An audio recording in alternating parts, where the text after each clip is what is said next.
You're willing to hear me what your biggest problem is. You think you shouldn't have them. Problems are what make us grow. Problems are what sculpt our soul. Problems are what make us become more. If we can realize that life is always happening for us, not to us, game over. All the pain and suffering disappears. Your problem is your gift. People want to find an ending. There isn't an ending. You're never going to be truly happy. You're never going to be truly sad if you just continue. That's just life. You get a journey, you get one ride at this thing, and then when it's over, it's over. Because the moment you think you have security, the moment you get complacent is the moment you die. I think it's important people write down their goals, because otherwise they'll just find themselves in the rat race, continuing. Now, to achieve success in every area of your life, you have to develop the habits of highly successful and hardworking people. Successful people understand that they must work in a straight line to get from where they are to where they want to go without diversion or distraction. If you want to accomplish your goals, you must be sure that everything you do is taking you in that direction, and then develop good habits to get you there.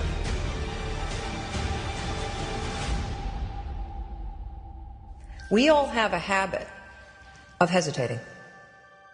We have an idea, you're sitting in a meeting, you have this incredible idea, and instead of just, saying it, you stop and you hesitate. Now, what none of us realize is that when you hesitate, just that moment, that micro moment, that small hesitation, it sends a stress signal to your brain. It is easy to be motivated to succeed in the beginning of an endeavor and when you are close to the end. The most difficult part, and the part where people quit, is when they are in the thick of it, and it is unclear whether they have the strength and stamina to make it the rest of the way.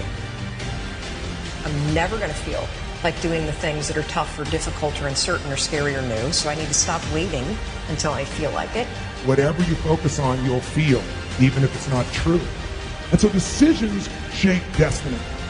It's not our conditions, it's our decisions about what to focus on, what the meaning is, and what we're going to do. But we focus on a very small part of life, and whatever we focus on, we feel.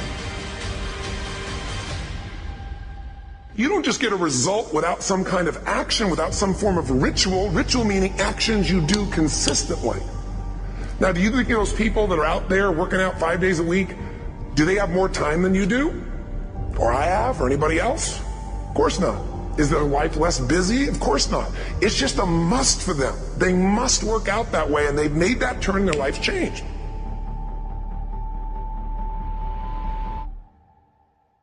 They take these huge challenges you got, break them down into little bite-sized steps.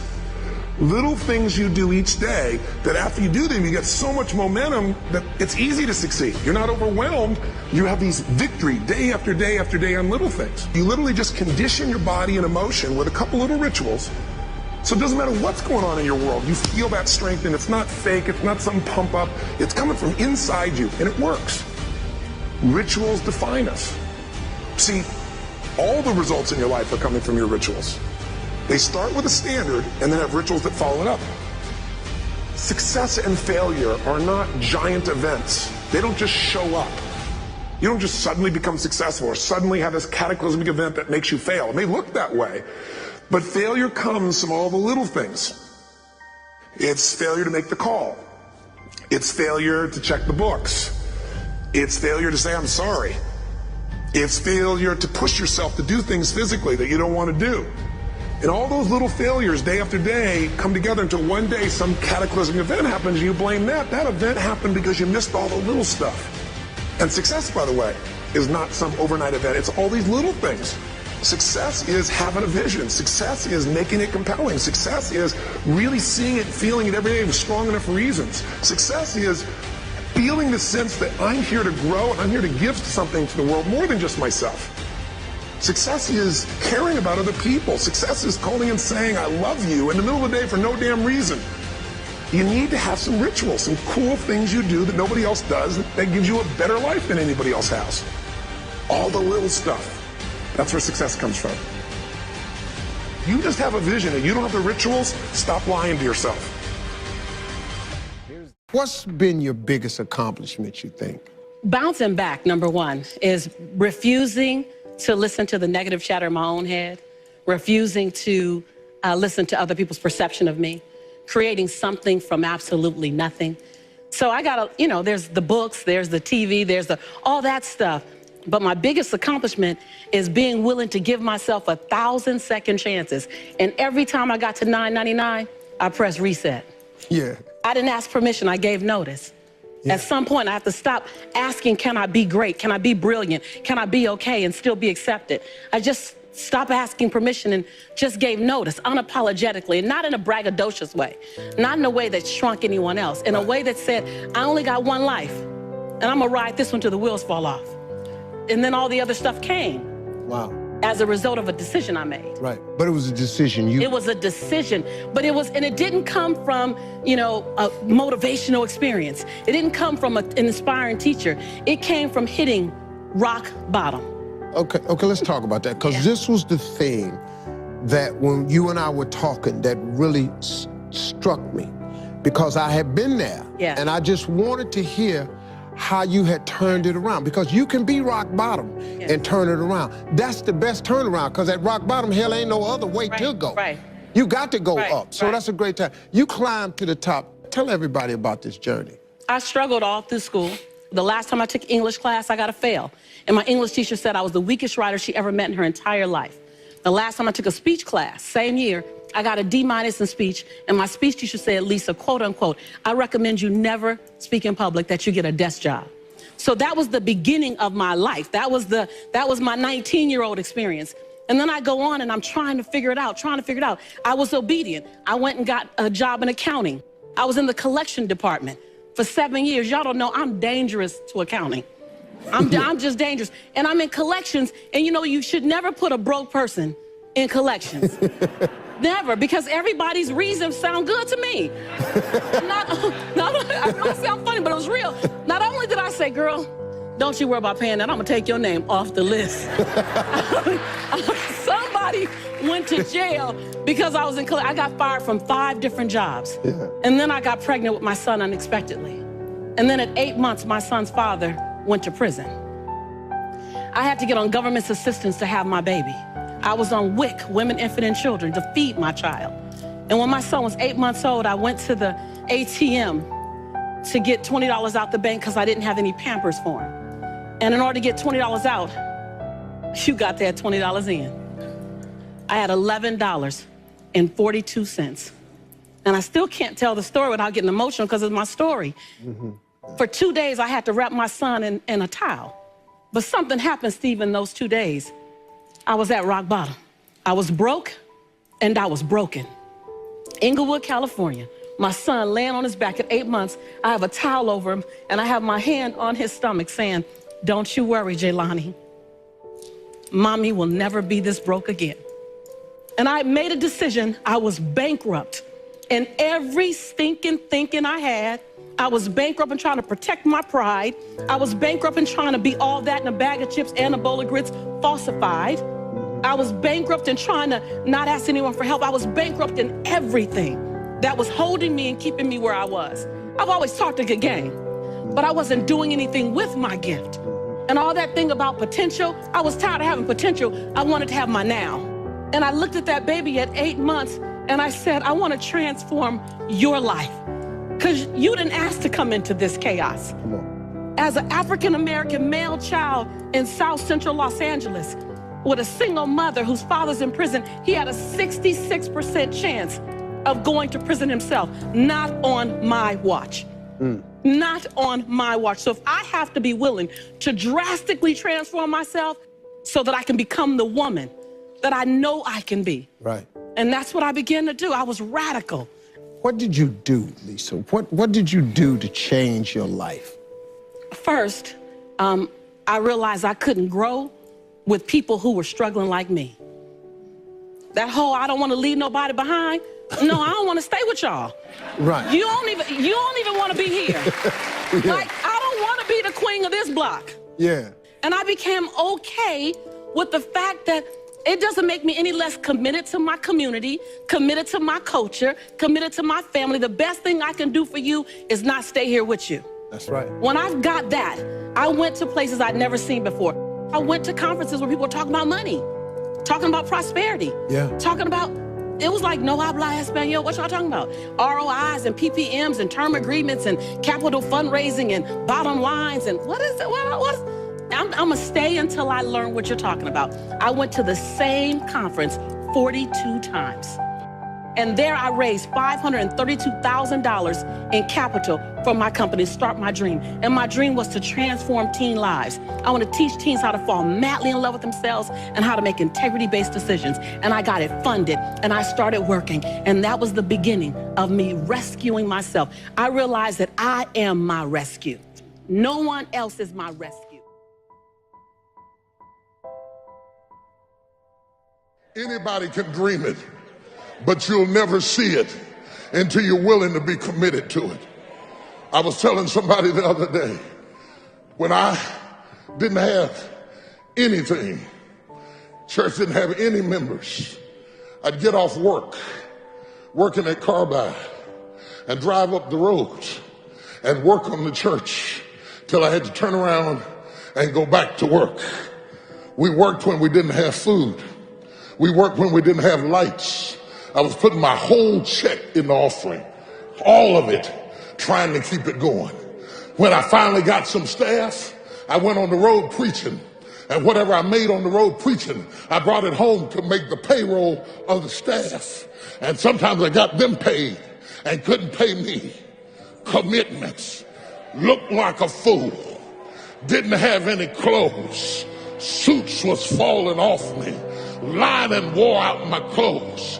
Couldn't send them to the cleaners. Had to wash my suit in the washing machine. They laughed at me. Looked like an old raggedy country preacher. I had holes in my shoes. I couldn't kneel down and pray because if I knelt down to pray, they would see holes in my shoes. They laughed at me. They said that boy's lost his mind. He'll never be nothing. He stutters. He's got a lisp when he speaks. He'll never be a preacher. I don't care what you say. If you are committed to what you believe. If I think I cannot do it, I already canceled it. Yeah, some really crazy things that I believe I can do it, I already do it. Like what? Like jump over the building, crash by the hovercraft, jump from the light, 72 feet high with no net. And there's so many things. Even today, I look at the old film, look at myself. Sometimes really smile. I'm glad. Even I know I get hurt, I broke my ankle, I'm so happy I did it. If today, I cannot do it anymore. Yeah, so whatever you want to do, whatever I always tell the students, whatever you do when you're young, do it. You might get hurt. Or you're learning a piano, you're learning a martial art. Between 10 or 20, 10 years, learn whatever you can. Those years, like me, I just do. 10 years later, now, forever, the things you learn or the success I have forever. Don't regret one day, I should do it right now. No, it's too late. Do it when you were young. I had 3 rules pretty much that I stuck with practically all the time. I'd learned these prior to coming to UCLA, and I decided they were very important. One was never be late. Never be late. Later on, I said certain things that I had the players, if we're leaving someone, they had to be neat and clean. There was a time when I made them wear jackets and shirts and ties, and then I saw our chancellor coming to school in denims and turtlenecks, and I thought it was not right for me to keep this other, so I let them they had to be neat and clean. And I had one of my greatest players that you probably heard of, Bill Walton, he came and gets the bus. We were leaving for somewhere and to play, and he wasn't clean and neat, so I would let him go. He couldn't get on the bus. He had to go home and get cleaned up to get to the airport if he could. So I was a stickler for that. I believed in that. I believe in time, very important. I believe you should be on time, but I felt at practices, for example, we start on time, we close on time. The youngsters didn't have to feel that we're going to keep them over. When I speak at coaching clinics, I often tell young coaches, in the coaching clinics, more or less, they'll be the younger coaches getting in the profession, and most of them are young, you know, and probably newly married. And I tell them, don't run practices late, because you'll go home in a bad mood, and that's not good for a young married man to go home in a bad mood. When you get older, it doesn't make any difference, but so I did believe on time. I believe starting on time, and I believe closing on time. And another one I had was not one word of profanity. One word of profanity, and you are out of here for the day. If I see it in a game, you're going to come out and sit on the bench. And the third one was never criticize a teammate. I didn't want that. I used to tell them I was paid to do that. That's my job. I'm paid to do it. Pitifully poor, but I am paid to do it. Not like the coaches today, for gracious sakes, no. It's a little different than it was in my day.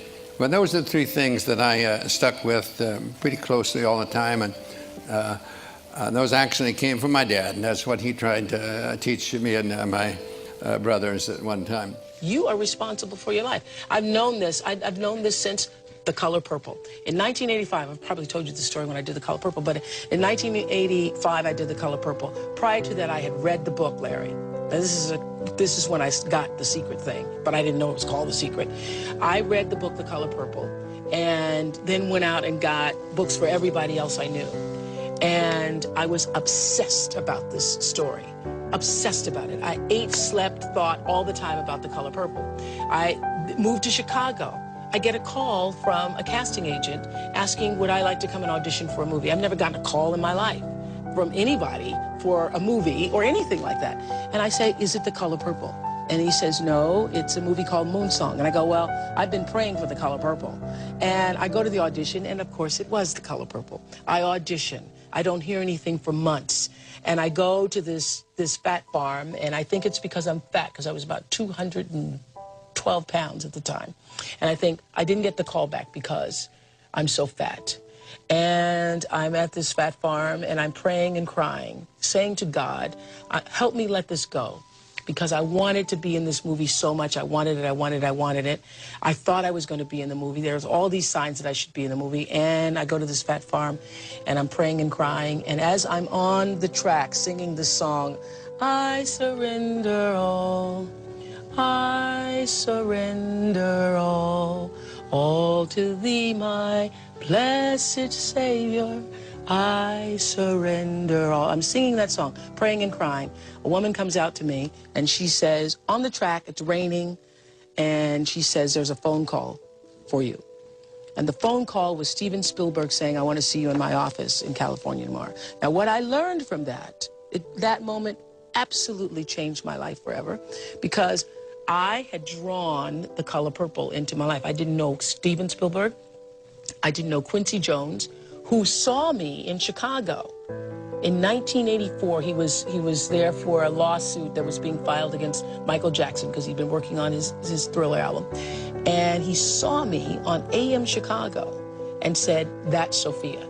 Now, I didn't know him. I didn't know anybody that had anything to do with that. But I knew that I had drawn that into my life, and it changed the way I thought about my life forever. Dear son-in-law, Miss Seeley, you keep on advising him like you do.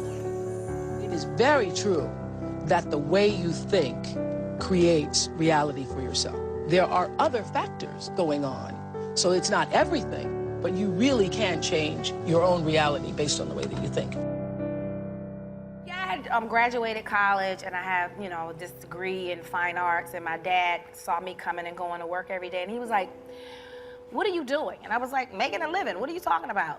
And I was in a transitional period because my son and father and I, we had just broken up, and I had this degree, and I was just living. And my dad saw it, and he was like, how do you expect to catch fish on dry land? And I was like, what? He always spoke in metaphors. I was like, can you just speak plain English? He was like, how are you going to get acting jobs when they're not here? You need to go to LA where the jobs are. So my family threw a party. We were broke. They raised $700 and I moved to LA and I took my son in. My dad, may rest in peace. He was like, maybe you should leave Marcel here. And I was like, I'm not leaving my son. It's my kid. And then I got out and freaked out. I was like, maybe I should send him back. And my dad was like, no, that's your blessing. He's your blessing. He's gonna keep you focused. You were right. Your instinct was right. You should have taken him. So $700. My son is now 21. He's in school now. He's studying, right? And look at me. So that's a good story.